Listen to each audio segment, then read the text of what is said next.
Immortality.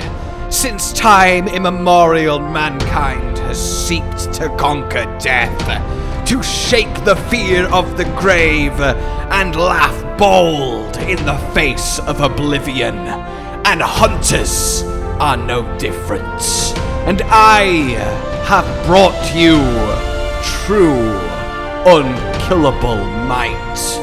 Across all of World and Iceborne, and across Rise 2, builds that render you simply undefeatable, no matter what monster brings its rage to bear.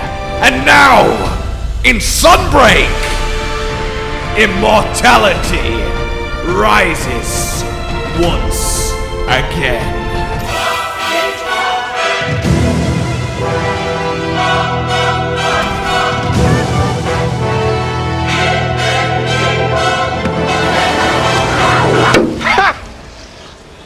Hello, my fellow hunters. Welcome to, well, one of the most wonderful parts of every new Monster Hunter game / title update, Immortal Build, even immortalia. Yes, indeed. The rules are simple. Craft a set of armor, a mixture of skills that come together to make you simply undefeatable, uncartable, no matter what monster stands before you. All while AFK. Without you needing to use items, without you needing to maintain buffs, without using a hunting horn, or really doing anything at all. And of course, once more, I have done it. And in Sunbreak, the Immortal Build has quite literally never been better. Not only does it make you more immortal than we've ever been before, but it also means that you can kill monsters harder than you can ever kill them before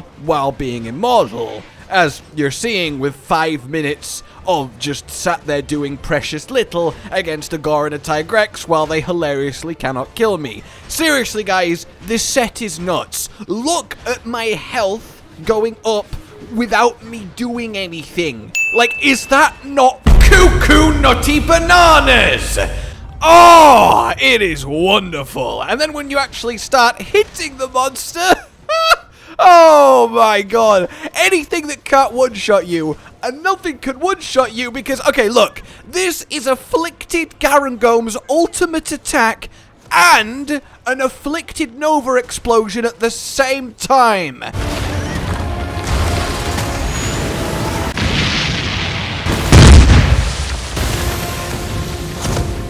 at the hell, who gives it? Nobody cares, nothing. Oh, maybe, I don't know, Scorn Magnamalo? Let's do a double tail beam. You call that damage?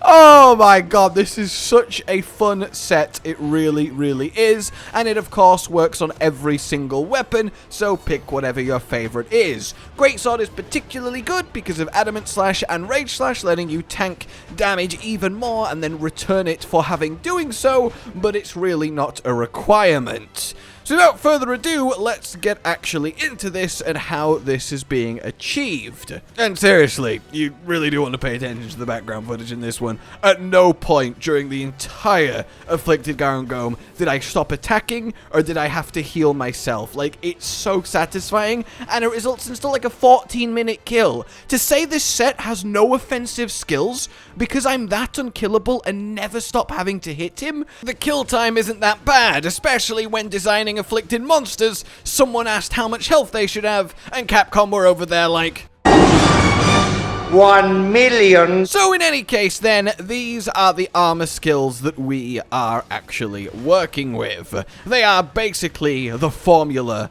of unkillableness modified by some new skills that we have in Sunbreak.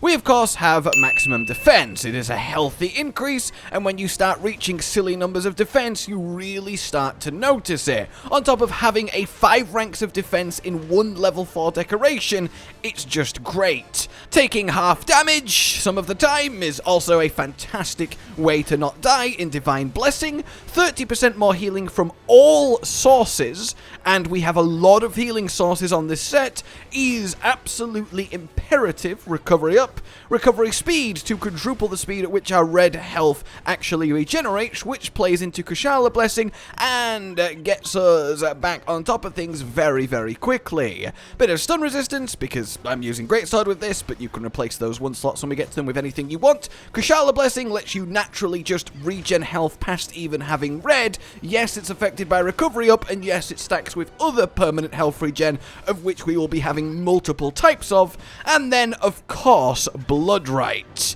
Healing for 10% of your damage against a broken part, while already this unkillable, is just the sweetest cherry on top of this cake of deathlessness.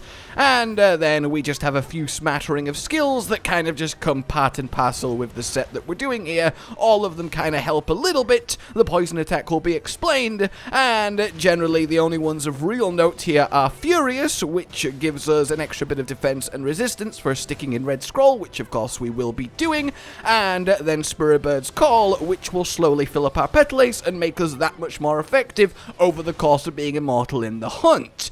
Cool! We are achieving this with the following set! Honestly, the set kinda builds itself here, because there are 2 chief requirements. Blood Rite level 3, so we have to wear Malzeno chest and waist. Then we have Kushala Blessing level 3, which forces us to wear 2 Kushala pieces. In this case, the best 2 are Kushala gloves and legs. This leaves us with 1 spare armor piece, and the most immortal choice is, of course, the Rajang piece, which gives us a Furious, which gives us more defense just for existing in orange. So it's very, very neat and tidy this time around.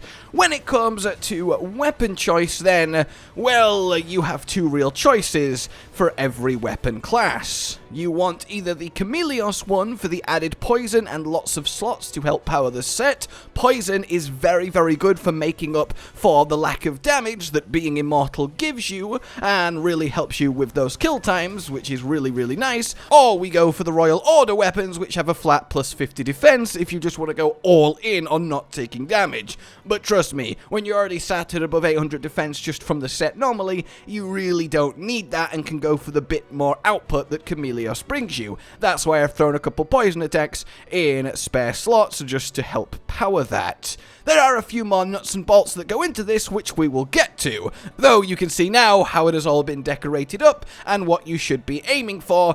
You seriously just want to mirror this skill list, and you will absolutely be laughing harder than Fugan. Or maybe I should say Gallius now we're in Sunbreak? Fire! Okay, I don't think Gallius is quite as good at laughing. In any case, we want our Palico set up, because they are a very key important part of this. You want to healer Palicos for double health horn and double herbaceous healing. You will naturally, of course, get the healing horn, which is almost a full heal with recovery up, and you will accidentally slap the herbaceous healing plant every now and then for even more healing. Same with the bubbles. The power drum gives you 5% defense, and the offense too, which is really nice, helps the set, and then choose whatever you like in the 4th one. As for secret special support moves, you want them both on Healing Clover Bat, as while you have Healing Clover Bat. Okay, look at my health regen with everything firing that this set can do.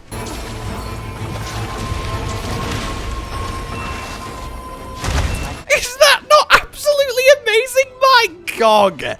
Oh! And then finally, the last piece of this unkillable Exodia setup is in the form of Dango. There are 3 key Dango that we need to Dango and get every time you Dango a hunting with this damn good build. I'll stop. I'm really sorry. Primary one is Super Recovery Dango.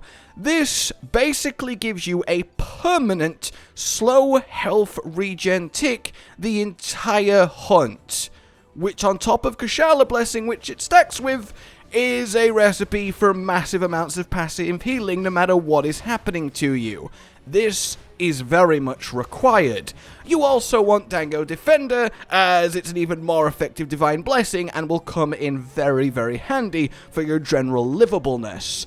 And lastly then, you just want something like Booster for a little bit more defense and attack to help the start of the hunt. You may think, why no Dango Shifter with its monstrous amount of healing every time you scroll swap? Well, the simple answer is it's overkill. It's not needed. You don't want to be scroll swapping. You want to be staying in orange for Rajang defense on Furious, and it's just a waste of your time when you can be permanently attacking the monster and never worrying about dying anyway just by existing in this set. The order round you want Defender and Super Recovery is kind of up for debate. Both work, so just kind of go with whatever feels best for you.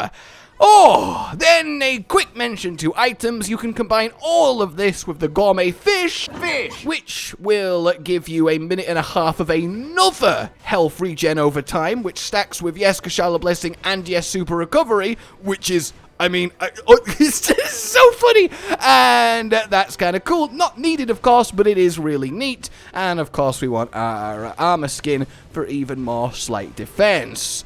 So, yeah, that is where it's at. I have never seen such a wonderful mix of immortalness come together. Not only are you passively taking barely any damage, not only are you passively regenerating health from 3 separate sources constantly, no matter what's happening, not only are you constantly being healed passively by your cats, not only does this let you constantly attack the monster, those constant attacks are being healed because of Blood Rite, fueling it even more. You have unstoppable ultra aggression and you never need to do anything other than hit the monster, and that feels so good and so fun to play with. And obviously against Afflicted where you have Blood Rite, well, that's even more on top of it for hitting the monster. Never stop, never surrender, never cart. This set is a magnum opus work of art, and I hope you very much enjoy it if you do indeed choose to welcome it into your hunts. For now then, I will bid you goodbye, and we will reconvene after the first title update, where I am sure this will get even better, as with more armor space, well, we just get even better at killing monsters, and who knows what might happen with certain armor skills. Until then, let me know if you enjoy this, let me know if you're liking it, has it lived up to your immortal expectations, because goddamn it has it blown past mine. Oh, like if you enjoyed this, subscribe and hit the bell for more Sunbreakerly goodness. Consider supporting the future of this channel on Patreon down below. And until we meet again, a goodbye. Josh, Cotton, and Hollow with the videos, dropping the humor like a hammer on your tippy toes, bringing entertainment on a daily arrangement to take our insanity and turn it into entertainment. Yes, I said entertainment twice, to reiterate that it is nice to look into your faces on a mostly daily basis when you let us in your homes to make the whole world a stage. Goodbye.